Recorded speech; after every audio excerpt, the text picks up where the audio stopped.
What porn does is it plants fantasies in your head, right?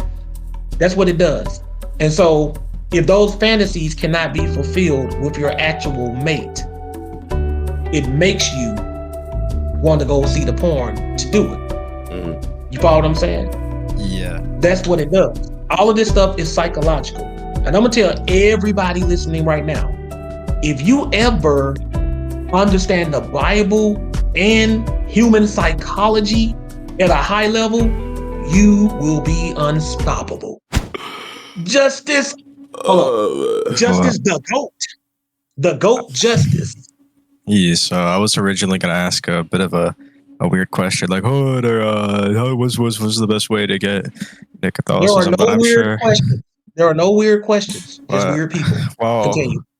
On this topic, I was thinking, because whenever you think of like addiction, you immediately think of drug addiction. I guess alcohol addiction, like alcoholics fall under that kind of membrane. But like whenever like you're talking to a friend, you see, I've had a lot of people be like, "Oh, you're a porn addict," but I think it's underplayed. There are a lot of people suffering from it. I think it's like a joke, but it's serious. Like there are people who porn seriously addiction suffer is from a it. real addiction. Porn addiction is a real addiction. It is. And I've seen people be underplayed for it. I've seen people kind of had their stuff dismissed. And for the people, I guess, what could you tell the people who are suffering from it, what they can do? I'm kind of going under the assumption that they're going to be more atheist leaning. Maybe they're not. Maybe they're, I don't know, Jehovah's Witnesses and they're breaking code. I'm not sure. This is just a topic question. Let me explain something to you, Justice the Goat. Most people, are you in America, by the way? You're in the States, by the way? Yeah, I live in Arizona. Okay. Most people in the United States identify as some form of Christian. I want you to understand that first and foremost. So that means that if these porn sites are popular, the majority of the people who are watching them identify as some kind of Christian. So it's not really the. So what now? So they're technically committing sin even then, just because they're addicted to it. They can't help themselves. Yes, but I'm just letting you know that that's making up the majority of the people who watch the porn, right? Yeah. It's not non-believers. That's my whole point, right? Statistically speaking, if a lot of people are doing something and a location is filled mostly with these kind of people, then you know who the majority of people who doing it. You know what's crazy, yes, Brother Josh? Even I seen a clip on TikTok once where Mia Khalifa said she's this big porn star. She said that the majority of her viewers were actually people in the Middle East. Of her viewers, the majority of her, which is like Muslim people. It all depends on who she markets to. Well, she's saying, like Muslim, like she's there you go. So I was just saying, like, even in the Islam community, a lot of people, like, you know what I mean? Well, yeah, there is Indian or Middle Eastern porn. I'm aware of that. I've seen it myself. I've watched porn before. I'm just telling you, like, porn is not limited to any region of the earth. Now, of course, in some places you got to be a little bit more discreet to get away with doing it because they'll get you. They'll punish you for that, right?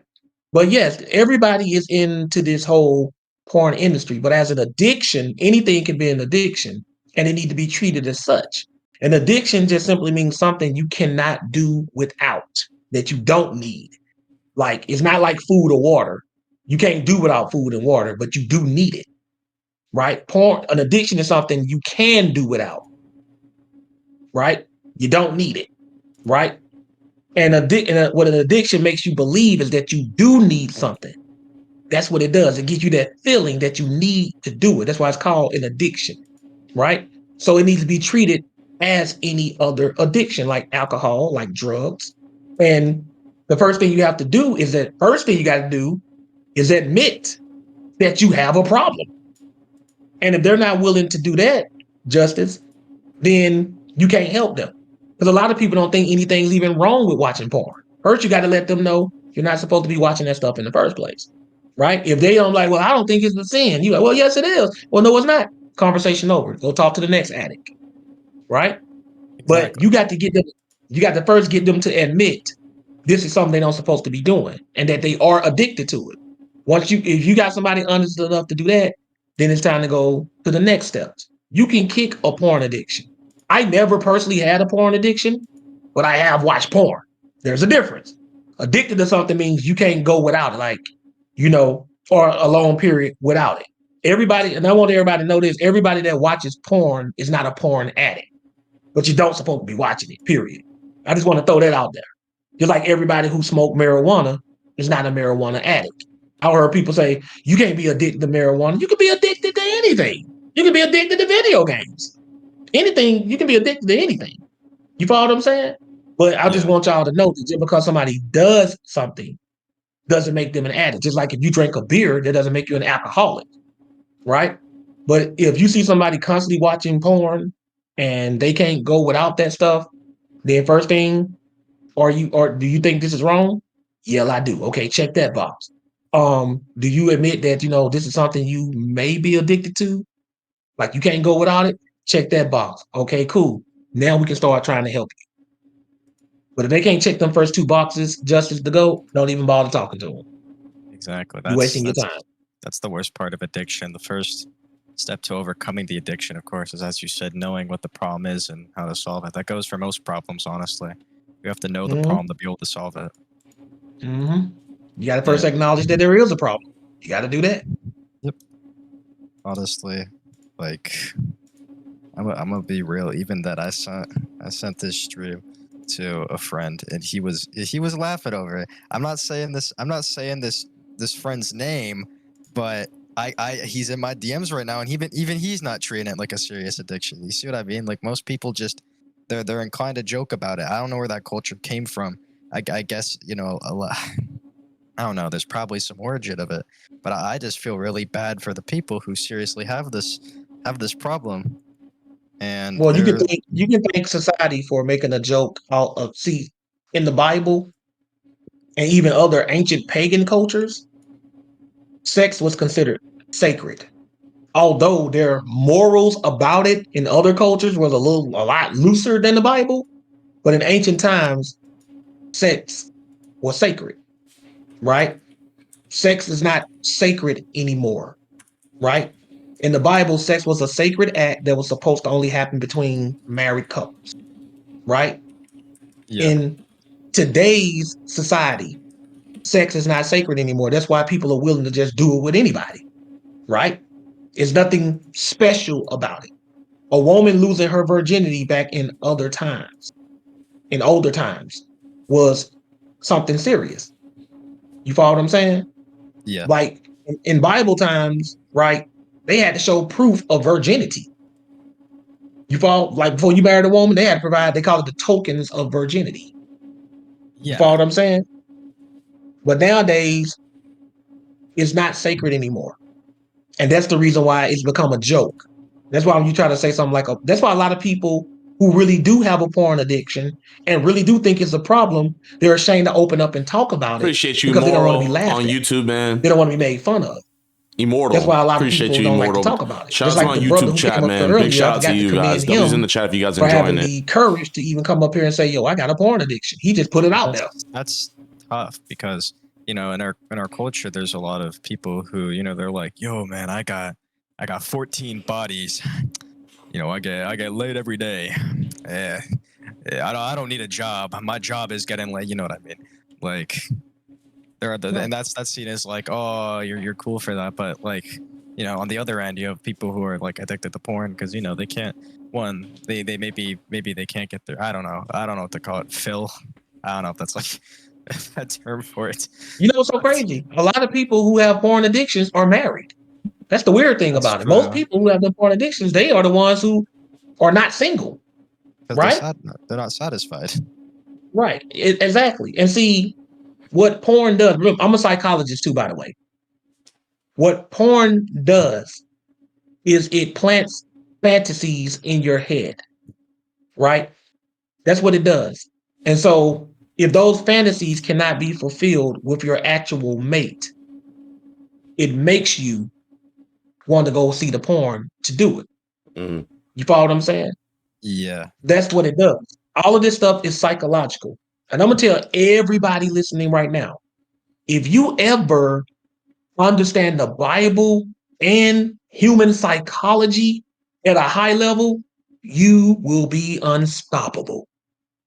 I'm letting y'all know that right now. You get your psychology game up and you get your Bible game up, you will be unstoppable out here. You will be untouchable. Why? I'm just letting y'all know that because they are a very powerful combination.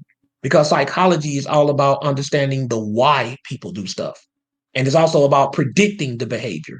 If I can predict your behavior, I can prevent it. You understand what I'm saying? If you can predict what Yeah. somebody's going to do to you, Jidion, then you can stop it before they do it. Or you can be ready when they decide to do it. Like, can you imagine somebody breaking in your house, right? And they climbing in through the window. And as soon as they get through, you stand just like this. I was waiting for you to show up. You follow what I'm saying? What's gonna go through their mind?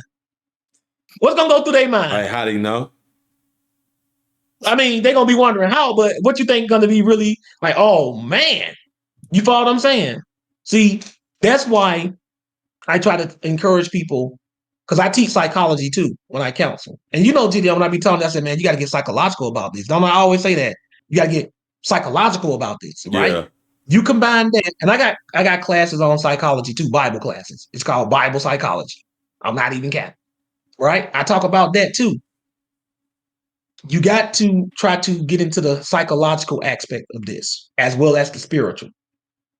Combine the two, and you'll be powerful. In other words, Justice, try to understand why they're addicted. What drives them to do that?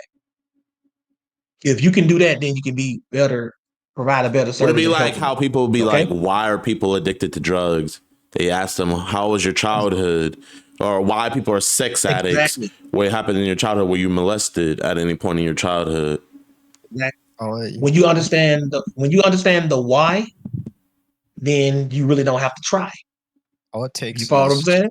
Mhm. all it takes is like with drugs, all it takes, this I know this is classifying a bit weird, but with like example for alcohol, it takes is one sip. I don't know. For some people, all it is one sip and it's over. For No, some one people, sip, yeah. For one some people, bottle. Let's yeah. let's do that. One bottle. That's more general. One bottle. Like Yep. drugs. Sometimes it's just a few pills, one pill, and it started. And again with porn, one times it's just one, one Because quote unquote psychologically, Justice, session. everybody is always thinking, not me. I won't become an addict. I won't become an alcoholic. That's why I got another class that I teach titled Prevention is Better Than Cure. It's easier to prevent something than to cure it. In other words, it's best not to do something in the first place than to have to be cured of it after you do it. It's easier for Justice just to listen to Josh when I tell him that's quicksand over there. Don't go walking through it. Than for Josh to try to save Justice from the quicksand when he's sinking. We need to start teaching more prevention. I take more preventative measures towards stuff. I'm not real big on curing. That's more Gideon department. Gideon, he's more on wanting to try to save people from what they're doing, and I like to do that too. But I'm more on trying to help you not fall in the first place. Like I try to solve the problem before it becomes an unsolvable problem. I saw someone in the That's what chat. you They want were to do. like, one of the number one reasons people get into stuff is because of boredom. And then it made me think about the one scripture where idle mind is the devil's playground. Well, that's not a scripture. That's just a saying. That's not in the Bible. There's nothing I could have Like sworn that's in the Bible. I Mm, mean, I no, and it gotta. actually is, and the saying actually is, an idle mind is the devil's workshop. That's actually the saying. It's not in the Bible. And Dang, I kind of No, want to that's not in the Bible. like to what That's not in the Judio Bible. said. Most of it's dang. starting from It's a, boredom it's a again. famous saying, but it's not in the Bible.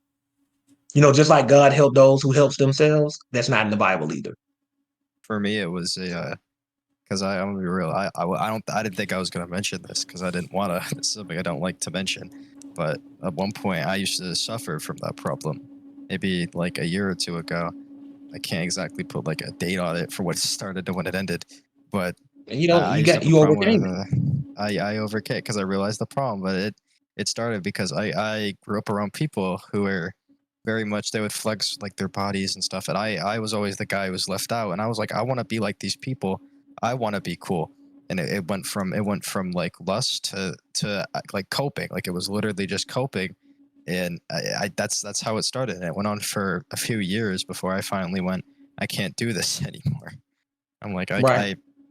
I'm like before, like when I could feel I just felt awful like after every time, like, I know it's like a joke, like, oh, you realize, but no, I genuinely felt awful about doing it.